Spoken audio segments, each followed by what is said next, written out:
Sir, Justin Trudeau തുടർച്ചയായി 3 തവണയാണ് അവരുടെ പാർട്ടി അധികാരത്തിലേറി മുന്നേറിയത്. പക്ഷേ ഇപ്പോൾ ട്രൂഡോയെ ആളുകൾ മടുത്തോന്ന് സംശയമുണ്ട്. കാരണം എന്ന് പറഞ്ഞാൽ ഇപ്പോൾ നടന്ന ഒരു പ്രധാന ഉപതെരഞ്ഞെടുപ്പിൽ അദ്ദേഹത്തിന് തിരിച്ചടി നേരിട്ടു എന്നാണ് കേൾക്കുന്നത്. എന്താണ് ഇതിൻ്റെയൊക്കെ അടിസ്ഥാനം? ഇനിയിപ്പോൾ 2025 ഒക്ടോബറിൽ കാനഡയിൽ തെരഞ്ഞെടുപ്പ് നടക്കേണ്ടതാണ്. അങ്ങനെ ഒരു തെരഞ്ഞെടുപ്പ് നടക്കുമ്പോൾ ട്രൂഡോ പ്രതിനിധീകരിക്കുന്നത് ലിബറൽ പാർട്ടിയാണ്. ആ ലിബറൽ പാർട്ടി 2015 നവംബർ മുതൽ അവിടെ അധികാരത്തിലുണ്ട്. ഈ ലിബറൽ പാർട്ടിയെ അട്ടിമറിച്ച് അവിടെ കൺസർവേറ്റീവുകൾ അധികാരത്തിൽ വരാനുള്ള സാധ്യതയാണ് കൂടുതൽ. ഇപ്പം ഇന്ത്യ വിരുദ്ധനാണല്ലോ ജസ്റ്റിൻ ട്രൂഡോ.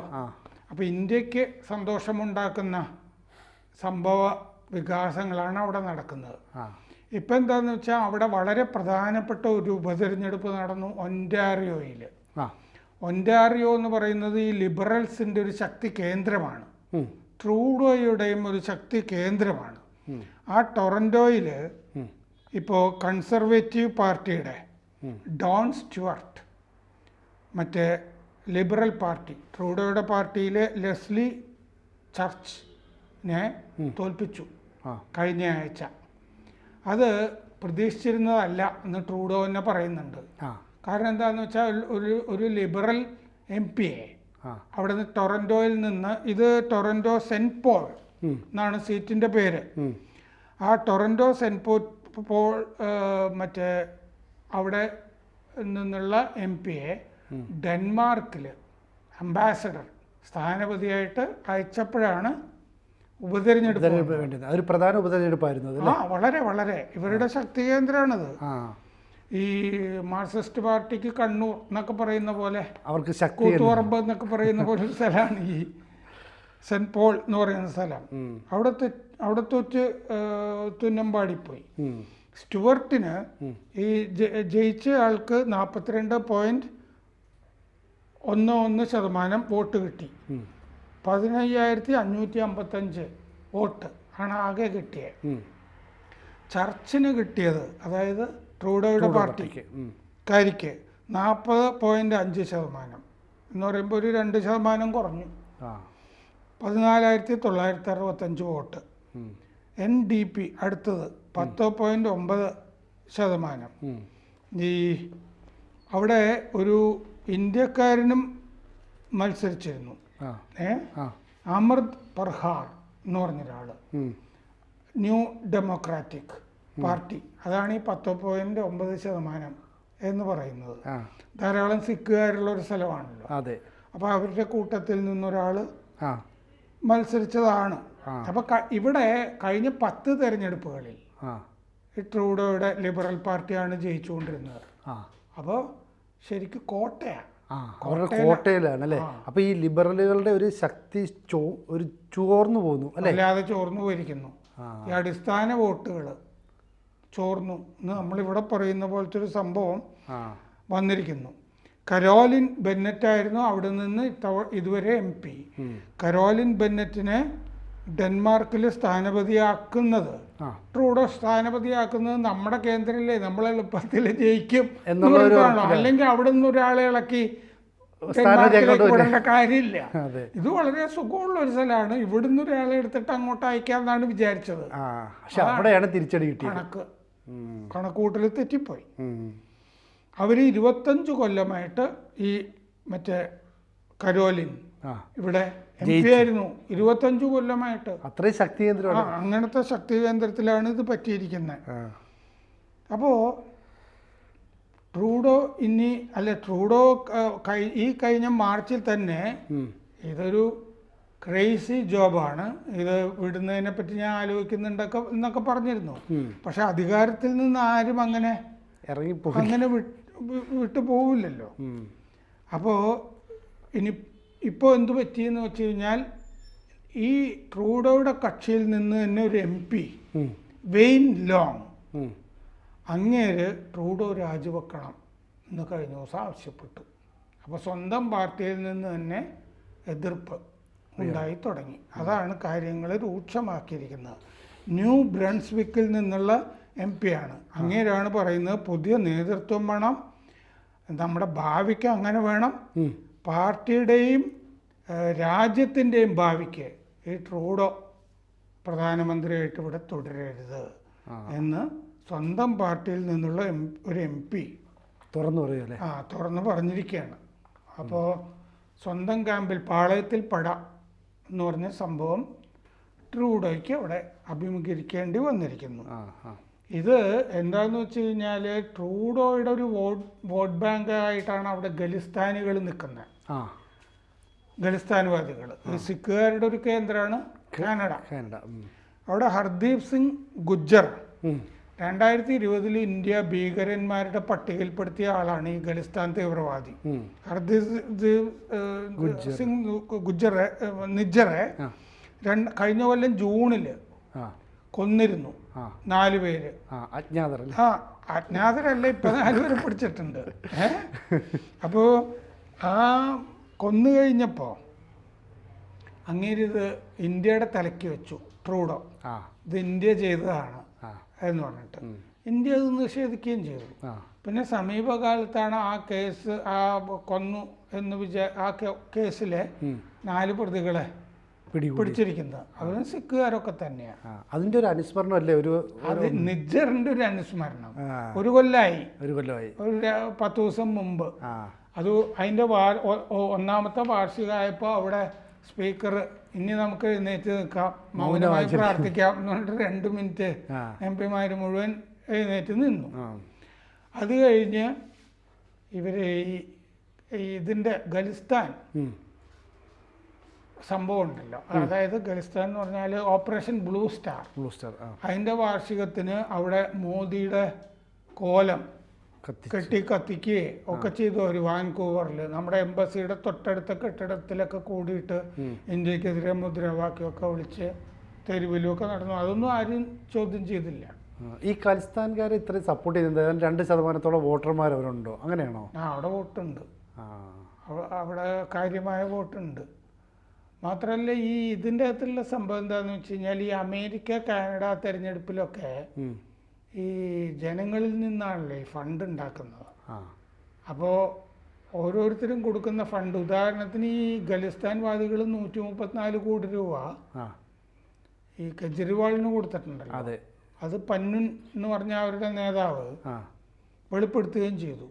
ആ ബുള്ളർ എന്ന് പറഞ്ഞൊരു പ്രൊഫസറുണ്ട് ഈ ഖലിസ്ഥാൻ വാദിയായിട്ടുള്ള. ആ ബുള്ളറിൻ്റെ വീട്ടിൽ പോയി കെജ്രിവാൾ പഞ്ചാബിൽ താമസിക്കുകയൊക്കെ ചെയ്തിരുന്നു. അപ്പോൾ ഈ ഖലിസ്ഥാൻ തീവ്രവാദികൾക്ക് പല സ്ഥലത്തും വലിയ സപ്പോർട്ടുണ്ട്. ഇപ്പോൾ അമൃതപാൽ സിംഗ് ദിബ്രുഗഡ് ആസാമിൽ ജയിലിൽ കിടക്കുന്ന ആള് ഇപ്പോൾ തെരഞ്ഞെടുപ്പിൽ ജയിച്ചു. പിന്നെ ഇന്ദിരാഗാന്ധിയെ കൊന്ന ബിയാൻ സിംഗിന്റെ മകൻ ഗൽസ എന്ന് പറഞ്ഞ ആള് തെരഞ്ഞെടുക്കപ്പെട്ടിട്ടുണ്ട്. ഇപ്പോൾ അവിടെ ഒരു ഉപതെരഞ്ഞെടുപ്പ് വരാൻ പോണു. അതിൻ്റെ അകത്തൊരു ഖലിസ്ഥാൻ തീവ്രവാദി മത്സരിക്കുന്നു എന്നുള്ള വാർത്ത ഇന്നലെ വന്നിരുന്നു. അപ്പോൾ അവിടെ ഖലിസ്ഥാൻകാർ ഇങ്ങനെ വീണ്ടും പൊങ്ങി വരുന്നുണ്ട്. പക്ഷെ അതിനെ ഇപ്പോൾ കാനഡ ഏതാണ്ട് അംഗീകരിക്കുന്നില്ല എന്നല്ലേ ഇപ്പം നമുക്ക് ഈ ട്രൂഡോയുടെ അടുത്തുള്ള ഒരു നെഗറ്റീവ് അപ്രോച്ച് കൊണ്ട് മനസ്സിലാക്കാം. അതാണ് അയാൾ ഈ തീവ്രവാദികളുടെ കൂടെ നിൽക്കുന്നതിനെ പറ്റി സ്വന്തം ജനതയ്ക്ക് വലിയ അഭിപ്രായമില്ല. അതാണ് ഈ ശക്തി കേന്ദ്രത്തിലെ തോൽവിയിൽ നിന്ന് തെളിയുന്നത്. കാരണം അവിടെ ആർക്കും മടുക്കുമല്ലോ. കാരണം എന്താണെന്ന് വെച്ച് കഴിഞ്ഞാൽ ഈ ഇപ്പോൾ നിജ്ജർക്ക് വേണ്ടി എഴുന്നേറ്റ് നിന്നല്ലോ മൗനപ്രാർത്ഥന 2 മിനിറ്റ്. അതിന് മുമ്പ് അവിടെ ഒരു 98 വയസ്സുള്ള ഒരു മറ്റേ 2ാം ലോകയുദ്ധ പോരാളിക്ക് വേണ്ടി അദ്ദേഹത്തെ വിളിച്ച് അവിടെ ആദരിച്ചിട്ട് എല്ലാവരും എഴുന്നേറ്റ് നിന്ന് കൈയടിക്കുകയൊക്കെ ചെയ്തു. പിന്നെയാണ് തെളിഞ്ഞത് അങ്ങേര് ഹിറ്റ്ലറുടെ സംഘടനയിൽ പ്രവർത്തിച്ചിരുന്ന സംഘടനയ്ക്ക് വേണ്ടി, നാസികൾക്ക് വേണ്ടി 2ാം ലോകയുദ്ധത്തിൽ ചെയ്ത ഭടനാണെന്ന് അയാളാണ് ആദരിച്ചതല്ലേ. അങ്ങനെ ആദരിച്ചു കഴിഞ്ഞപ്പോൾ സ്പീക്കർക്ക് രാജിവെക്കേണ്ടി വന്നു. എന്നിട്ട് പുതിയ സ്പീക്കർ വന്നിട്ടാണ് ഇപ്പോൾ നിജ്ജർക്ക് വേണ്ടി എല്ലാവരും കൂടി എഴുന്നേറ്റ് നിന്നിരിക്കുന്നത്. അതിൻ്റെ വല്ല ആവശ്യമുണ്ടോ? കാരണം ഇന്ത്യയിൽ ഭീകരനായിട്ട് ഇപ്പോൾ ഒസാമ ബിൻ ലാഡന് വേണ്ടി സൗദിയിലെ ആളുകൾ എവിടെയെങ്കിലുമൊക്കെ എഴുന്നേറ്റ് നിന്ന് പ്രാർത്ഥന നടത്തുന്ന പോലെയല്ലേ ഉള്ളൂ. നമ്മുടെ ഭീകര പട്ടികയിലാണ് പല ആളുകളും നമ്മുടെ വിമാനം തട്ടിക്കൊണ്ടുപോവുക ഇങ്ങനത്തെ പരിപാടികളൊക്കെ ചെയ്യുന്ന ആളുകളാണ്. ഈ പന്നുൻ എന്ന് പറഞ്ഞ ആളൊക്കെ പല സ്ഥലത്തും ഓസ്ട്രേലിയയിലും ഒക്കെ ഖലിസ്ഥാന് വേണ്ടി ഹിതപരിശോധനയൊക്കെ നടത്തുന്നുണ്ട്. സിഖുകാർക്കിടയിലുമൊക്കെ. അങ്ങനെ ഇപ്പോൾ നമ്മുടെ മോദി ഇറ്റലിയിൽ പോകുന്നതിന് മുമ്പ് അവിടെ ഉദ്ഘാടനം ചെയ്യാനിരുന്ന ഒരു ഗാന്ധി പ്രതിമ ഖലിസ്ഥാൻവാദികൾ തകർത്തു. അവിടെ ആഗോളമായിട്ട് ഇങ്ങനെയാണ് ഖലിസ്ഥാൻവാദികൾ പെരുമാറിക്കൊണ്ടിരിക്കുന്നത്. അപ്പോൾ പുതിയ ഖലിസ്ഥാൻ എന്ന് പറഞ്ഞു കഴിഞ്ഞാൽ പഞ്ചാബ് പോലുമല്ല, ഉത്തരാഖണ്ഡിൻ്റെ കുറേ പ്രദേശങ്ങൾ, ഹിമാചലിൻ്റെ കുറേ ഭാഗങ്ങൾ, അങ്ങനെ ഒരു വിശാല ഖലിസ്ഥാനാണ് അവർ ഉദ്ദേശിക്കുന്നത്. അപ്പോൾ തീവ്രവാദം ഇവിടെ പൊങ്ങി വരുന്നു, അവിടെ തീവ്രവാദികളെ പ്രോത്സാഹിപ്പിക്കുന്നു. അപ്പോൾ ട്രൂഡോയ്ക്കുള്ള ഇപ്പോഴത്തെയും മാനഹാനി, തകർച്ച, പതനം അത് ഇന്ത്യക്ക് നല്ലതാണ്. ഈ സിഖുകാരല്ലാത്ത ധാരാളം ഇന്ത്യക്കാരും അവിടെ കേരളത്തിൽ നിന്നുള്ള ക്രിസ്ത്യാനികളും ഒക്കെ കുടിയേറിയിട്ടുണ്ട്. എൻ്റെ മൂത്ത ചേട്ടൻ കാനഡയിലുണ്ട്. അത് ശരി. അവിടെ എൻവയോൺമെന്റൽ ഹെൽത്തിന്റെ ഡയറക്ടറായിരുന്നു, അങ്ങനെ സയന്റിസ്റ്റാ. അവിടെ പോയിട്ട് ഡോക്ടറേറ്റ് എടുത്താണ്. ഇവിടെ ആറ്റമിക് റിസർച്ച് സെന്ററിൽ സയന്റിഫിക് ഓഫീസറായിരുന്നു. അത് കഴിഞ്ഞാണ് PhD എടുക്കാൻ അവിടെ പോയത്. അങ്ങനെ ധാരാളം ആളുകൾ, ഇന്ത്യക്കാർ വേറെയൊക്കെയുള്ള സ്ഥലമാണ് കാനഡ. അവർക്ക് തീവ്രവാദത്തിനെയൊക്കെ അനുകൂലിച്ച് ഒരു രാജ്യത്തിൻ്റെ നേതാവ്, മാത്രമല്ല G7 ഉച്ചകോടിക്ക് അദ്ദേഹം ഇന്ത്യയിൽ വന്നിരുന്നു. അന്ന് അല്ലേ പ്രധാനമന്ത്രി മോദി കണ്ട് സന്തോഷമൊക്കെ പറഞ്ഞതാ. പക്ഷെ നമ്മൾ പ്രധാനമന്ത്രി അത്ര വലിയ മൈൻഡ് ഒന്നും കൊടുത്തിരുന്നില്ലല്ലോ അല്ലേ? ഇറ്റലിയിൽ വെച്ചും കണ്ടിരുന്നു. അന്ന് അവർ കൈ കൊടുത്തപ്പോൾ അത്ര സുഖത്തിലായിട്ട് തോന്നുന്നില്ല. കാരണം ഇന്ത്യക്കാർ പോയിട്ടാണ് ഇതൊക്കെ ചെയ്യുന്നത്, പാകിസ്ഥാനിൽ അജ്ഞാതർ ചെയ്യുന്ന പോലെയാണെന്നാണ് ട്രൂഡോ പറഞ്ഞത്. പക്ഷെ 4 പേരെ അവരുടെ ആളുകൾ തന്നെ. പക്ഷെ ഒരു പ്രധാനപ്പെട്ട പ്രശ്നം, ഈ കനിഷ്ക വാർഷികം ഉണ്ടല്ലോ, കനിഷ്ക വിമാന ദുരന്തം, 300 പേര് മരിച്ചില്ലേ അയർലൻഡിലെ കോർക്കില്. ആ ദുരന്തം നടന്നപ്പോൾ അന്ന് മനോരമയിൽ നിന്ന് മാത്യൂസ് വർഗീസ് പോയിരുന്നു. ഞാൻ ട്രെയിനിയായിട്ട് മനോരമയിൽ ജോയിൻ ചെയ്ത സമയത്താണ് അത് സംഭവിക്കുന്നത്. അപ്പോൾ അന്ന് മൊബൈലൊന്നും ഇല്ലല്ലോ. അപ്പോൾ കോർക്കിൽ നിന്നും മാത്യൂസ് വർഗീസ് വിളിച്ച് വാർത്ത പറയുന്നത് എഴുതിയെടുക്കുന്നതൊക്കെ എനിക്ക് ഓർമ്മയുണ്ട്. ഒരു മോതിരം കൊണ്ട് മലയാളിയെ തിരിച്ചറിഞ്ഞു എന്നൊക്കെ പറഞ്ഞ് ഫോണിൽ വിളിച്ചിട്ടാണ്. അപ്പോൾ മലയാളികളുടെ കാര്യം നോക്കിയാൽ മതി, മറ്റേത് ഏജൻസികൾ തരുമല്ലോ. മലയാളികളൊക്കെ മരിച്ചിട്ടുണ്ട് ഈ കനിഷ്ക ദുരന്തം. അപ്പോൾ ഞാൻ ഇപ്പോഴും ഓർക്കുന്നുണ്ട്, ഒരു ഫോൺ വെച്ചിട്ട് ഇന്നയാള് തിരിച്ചറിഞ്ഞു എന്ന് പറഞ്ഞു മാത്യൂസ് വർഗീസ് ഇപ്പോൾ പിരിഞ്ഞല്ലേ? ഇന്നലെ അദ്ദേഹത്തിന് യാത്രയപ്പ് കൊടുത്തു കോട്ടയത്ത്. അപ്പോൾ അങ്ങനെ ആ കനിഷ്ക ദുരന്തത്തില് അതിൻ്റെ സൂത്രധാരന്മാരെ കാനഡ ശരിക്ക് കൈകാര്യം ചെയ്തിട്ടില്ല. അവരെന്തോ അനധികൃതമായിട്ട് ആയുധം കൈവശം വെച്ചു എന്നുള്ള ഒരു കേസിലെ ശിക്ഷിച്ചിട്ടുള്ളൂ. ചെറിയ കേസായിട്ട് എടുത്തുള്ളൂ. എന്നിട്ട് അവരെ നിർബാധയോടെ വിഹരിക്കാനായിട്ട് അനുവദിച്ചു.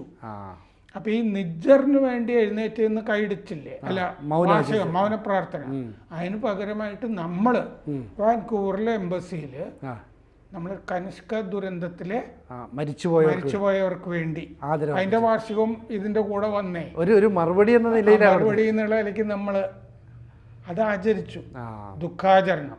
അപ്പൊ അത് മറുപടിയായി. കാരണം കനിഷ്ക ദുരന്തത്തില് ആ സിഖ് തീവ്രവാദികളുണ്ടല്ലോ, അത് ചെയ്തവര് ഇന്ന ആളുകളാണെന്നറിയാം. ചെറിയ കേസിൽ ശിക്ഷിച്ചിട്ടുള്ളൂ. ഇത്രയും 329 അത്ര ആളുകളെ കൊന്നവര് എന്നുള്ള നിലയ്ക്ക് എയർ ഇന്ത്യയുടെ വിമാനമായിരുന്നില്ല. അപ്പൊ അതിന്റെ അങ്ങനെ ചെയ്തിട്ടില്ല. കനിഷ്കയ്ക്ക് പാരലായിട്ട് വേറൊരു ദുരന്തവും പ്ലാൻ ചെയ്തിരുന്നു, ബോംബ്.